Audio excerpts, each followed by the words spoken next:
স্মরণ করবেন যে আমরা বিপ্লবী ওয়ার্কার্স পার্টি, গণতন্ত্র মঞ্চ, বিএনপি সহ যারা আমরা দীর্ঘদিন রাজপথে আন্দোলনে ছিলাম, সে আন্দোলনে আমরা সংসদের নিম্নকক্ষের পাশাপাশি উচ্চ কক্ষ হবে, একটা আপার চেম্বার হবে।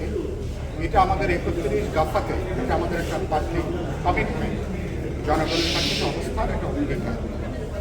নীতিগতভাবে এর বাইরেও যে রাজনৈতিক দলগুলো স্ব জায়গা থেকে তৎপর ছিলেন, তাদেরও বিপুল অধিকাংশে উচ্চকক্ষের ব্যাপারে তাদেরও একটা কমিটমেন্ট, তাদের একটা অবস্থান ইতিবাচকভাবে ছিল।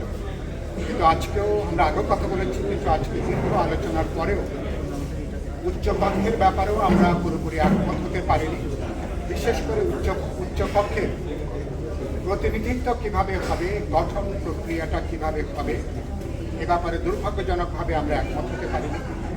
আমরা বিপ্লবী ওয়ার্কার্স পার্টি, গণতন্ত্র মঞ্চ সহ বিপুল অধিকাংশ দল আমরা মনে করি যে উচ্চকক্ষে, নিম্নকক্ষ যেহেতু প্রত্যক্ষ নির্বাচন, এরিয়াতে প্রার্থীকে প্রত্যক্ষ নির্বাচন, তাহলে উচ্চকক্ষে আমরা বলেছিলাম যে দলগুলোর সারা দেশে প্রাপ্ত ভোটের সংখ্যানুপাতিক হারে উচ্চকক্ষের প্রতিনিধিত্ব সেটা নির্বাচিত হওয়া দরকার।